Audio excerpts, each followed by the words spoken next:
Bienvenidos al podcast de efectos sociodemográficos de la migración.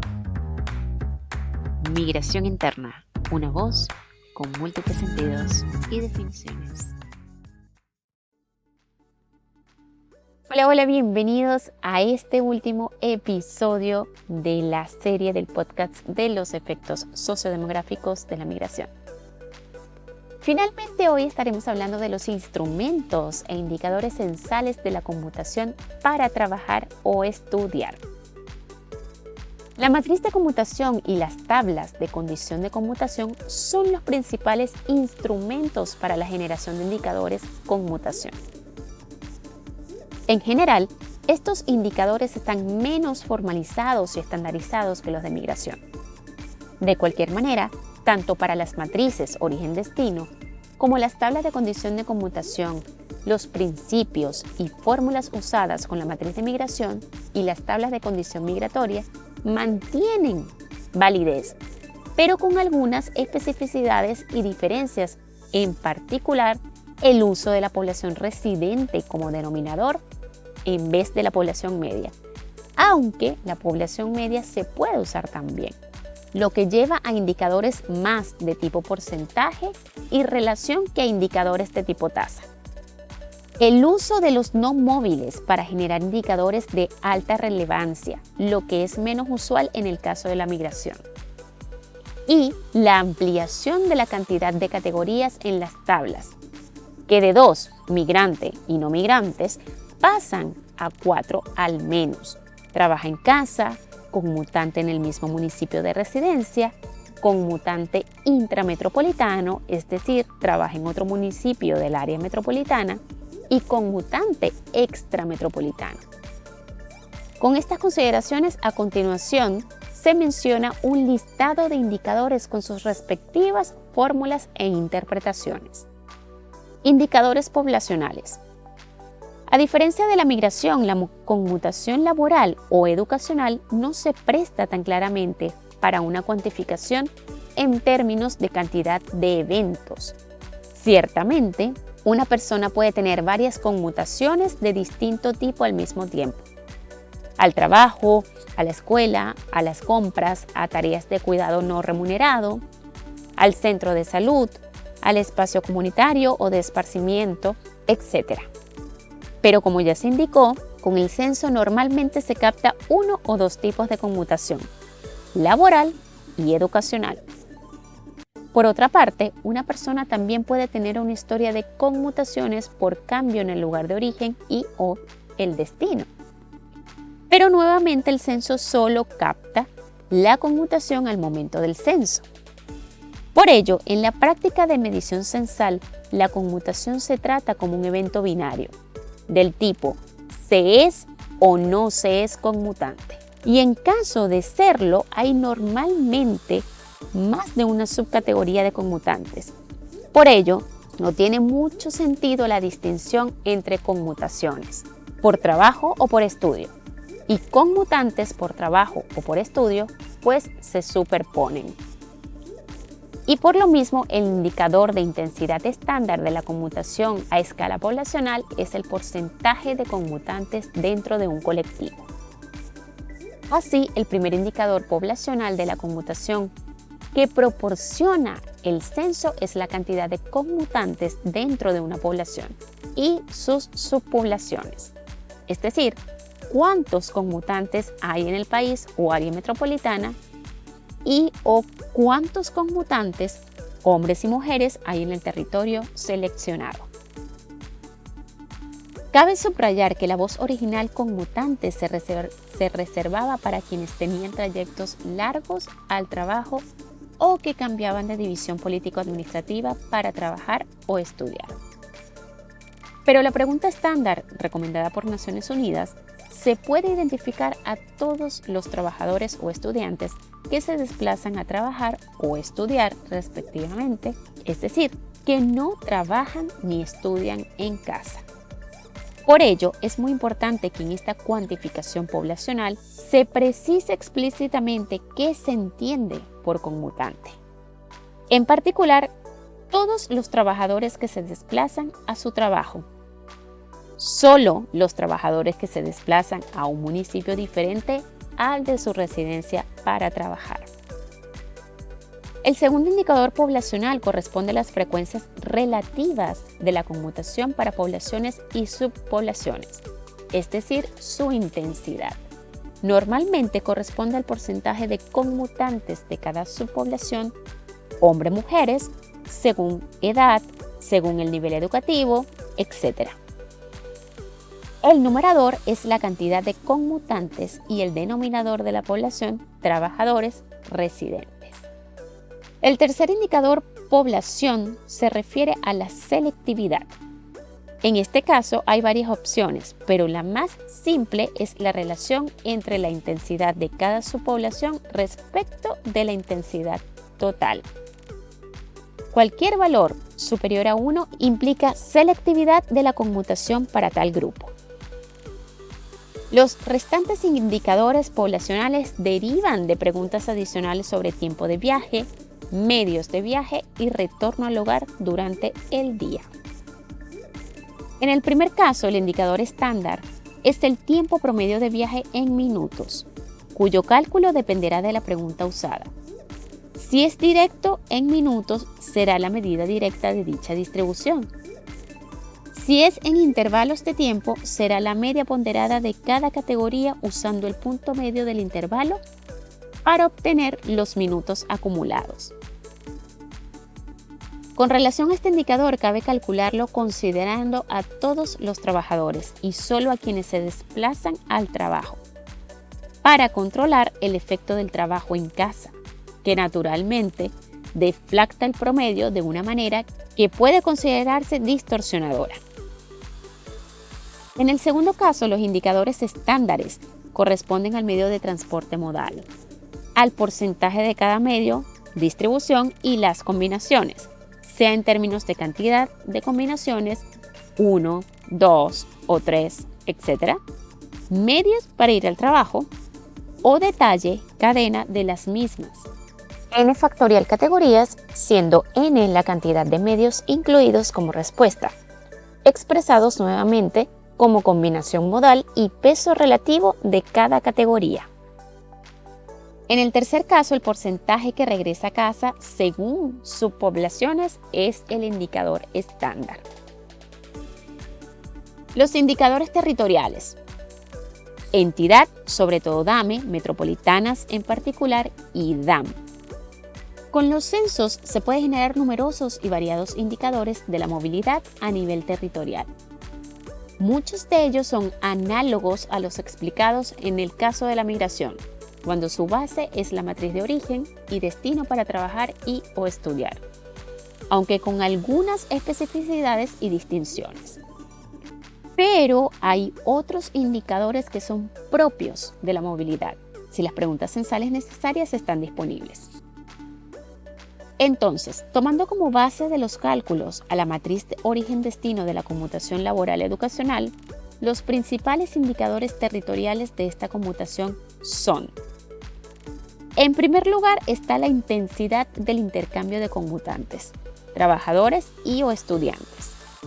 En su expresión absoluta, corresponde a la suma de trabajadores estudiantes que llegan a la entidad cotidianamente para trabajar, estudiar, y trabajadores estudiantes que salen de la entidad cotidianamente para trabajar, estudiar.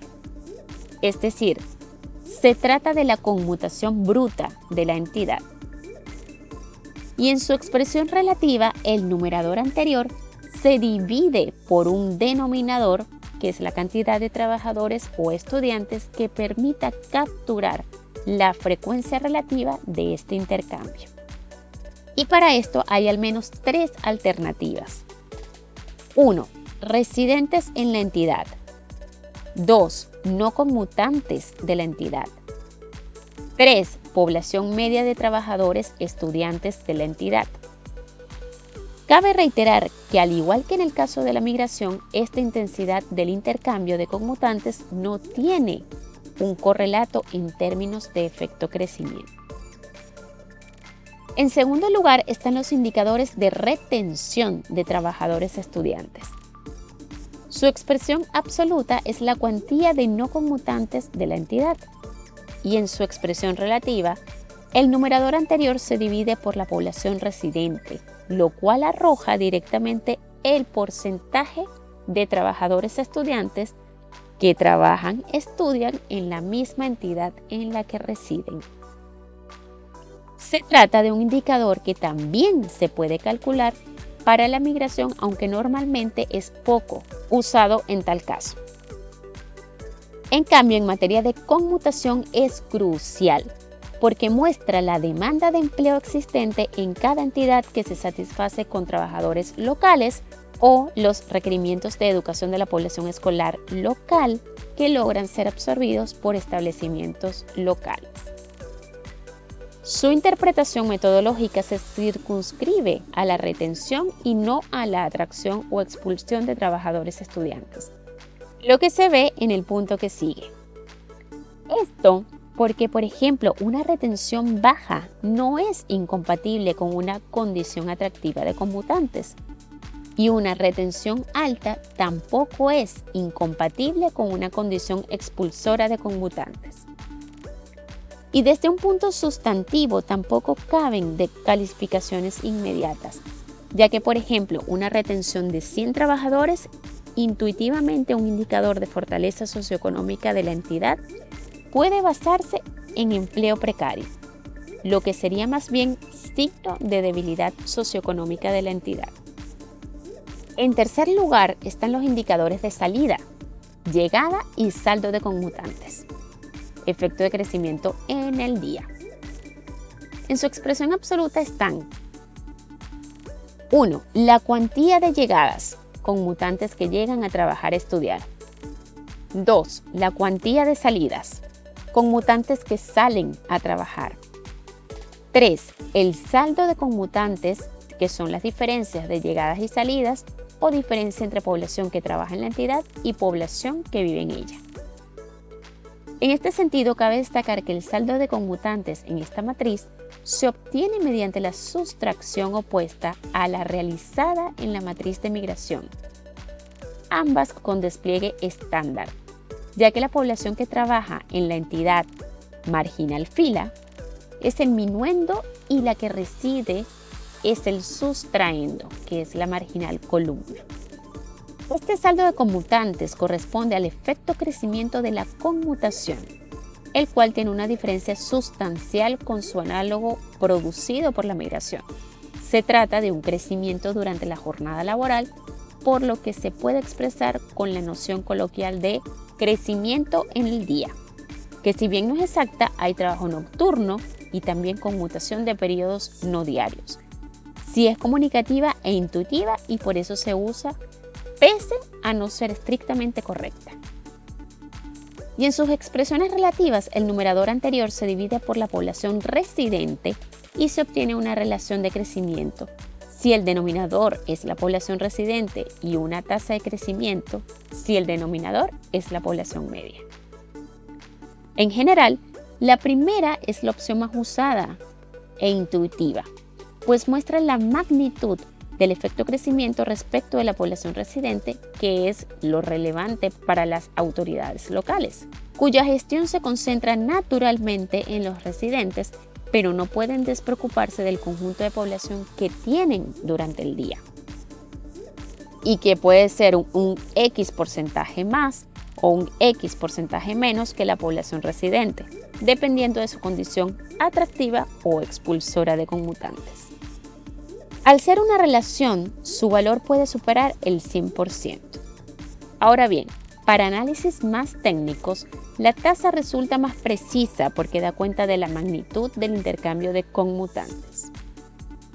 En cuarto lugar, los efectos redistribución, composición y desigualdad ya vistos en los episodios anteriores sobre migración se aplican análogamente a la conmutación, con la advertencia de que las sustracciones se invierten, tanto para obtener saldos cuando corresponda como para obtener los efectos propiamente tales. Respecto de esto último, la noción de factual y contrafactual debidamente usadas en el caso de la migración pierden base conceptual, en el caso de la conmutación, porque ambos marginales de la matriz captan valores reales, solo que uno en la noche, residentes, y otro en el día, trabajadores, estudiantes. Y el efecto de la conmutación entonces corresponde a la resta de la marginal fila. Trabajan, estudian en la entidad. Como minuendo y el marginal columna, trabajadores, estudiantes, residentes, como sustraendo. En quinto lugar, con los marginales de las matrices de migración, es posible calcular diferentes indicadores de disparidad territorial de la residencia por un lado y el trabajo-estudio por otro lado. Entre otros asuntos relevantes que pueden indagarse con estos indicadores está el monocentrismo o policentrismo laboral de las ciudades, por la simple comparación del porcentaje de residentes y de trabajadores de los municipios centrales. Se puede llegar a una primera aproximación sobre este fenómeno. Y en sexto lugar y final, los tiempos de viaje también pueden calcularse para territorios. Claro, que distinguiendo entre quienes llegan a la entidad y quienes salen de ella. La manera más simple de hacerlo es mediante la matriz de indicadores de flujo ya explicada para la migración. En este caso se trata del indicador tiempo de viaje y se excluye la diagonal para solo obtener el tiempo de viaje de quienes salen a trabajar, marginal columna, y de quienes llegan a trabajar, marginal fila. Ahora bien, también puede incluirse la diagonal, que mostraría el tiempo de desplazamiento de quienes trabajan y residen en el mismo municipio, un indicador relevante para captar el nivel de congestión intramunicipal. En este sentido, en el caso de la conmutación hay una manera adicional a la matriz de proceder para algunos indicadores. Se trata de usar directamente la pregunta sobre el lugar en que trabaja o estudia y calcular la distribución de la misma según lugar, municipio, de residencia de los trabajadores estudiantes. Mediante este procedimiento, cada municipio tendrá su propia distribución y podrá distinguir entre los no conmutantes a aquellos que trabajan en casa y aquellos que trabajan fuera de casa, pero en el mismo municipio. A modo ilustrativo, en la matriz que sigue, se muestran varios de los indicadores antes listados y explicados. Cabe mencionar que se usa la misma nomenclatura que en la matriz de migración interna. Subíndice inicial para lugar de trabajo y subíndice final para lugar de residencia, pero que evidentemente se invierte la noción de origen y destino en ambas matrices, ya que en la matriz de conmutación, la residencia actual, marginal columna, es el origen, mientras que el lugar de trabajo, marginal fila, es el destino. Es por ello que, en general, los indicadores de conmutación se obtienen mediante las mismas fórmulas de la migración interna, pero invertidas cuando se trata de sustracciones y con un denominador diferente cuando se trata de cocientes, población residente preferible a población media, aunque esta última también se puede usar tal como se aprecia en los cálculos debajo de la matriz. Los N sub de A. 14, que son las personas que trabajan en D y residen en A, conmutantes que llegan a trabajar o estudiar a D desde A, o lo que es lo mismo, conmutantes que salen de A para trabajar o estudiar en D. N sub CB son las personas que trabajan en C y residen en B, conmutantes que llegan a trabajar, estudiar a C desde B, o lo que es lo mismo, conmutantes que salen de B para trabajar o estudiar en C. N sub AA 45 son los no conmutantes laborales de A, residen en A y trabajan en A. Los N sub D. 126 son las personas que trabajan y estudian en D y viven en D o fuera de D. El total de personas que trabaja en D. Los N sub A. 98 son las personas que residen en A y trabajan en A o fuera de A, o lo que es lo mismo, el total de personas que residen en A. Los N sub 442 son el total de personas de la matriz. El saldo de conmutantes de A es menos 8. Nos indica el efecto crecimiento en el día, es decir, A pierde 8 trabajadores por conmutación en el día. Relación de conmutación de A, menos 8.2. Nos indica que es el peso relativo del saldo de conmutantes o la pérdida de trabajadores en el día de A, que equivale a 8.2% de sus trabajadores residentes. El porcentaje de retención de A, 45.9, nos indica el 45% de los trabajadores que residen en A trabajan en A. Bueno, con esto hemos finalizado esta serie de episodios de los efectos sociodemográficos de la migración y la movilidad cotidiana o pendular. Esperemos les haya gustado, hayan aprendido, y cualquier duda, consulta, pregunta o comentario pueden hacerlas al correo indicado, y no se olviden de consultar en los distintos links para ampliar mucho más cada uno de los temas que hemos expuesto y explicado en todos estos episodios. Ha sido un placer acompañarlos a todos ustedes en cada uno de estos episodios. Hasta la próxima.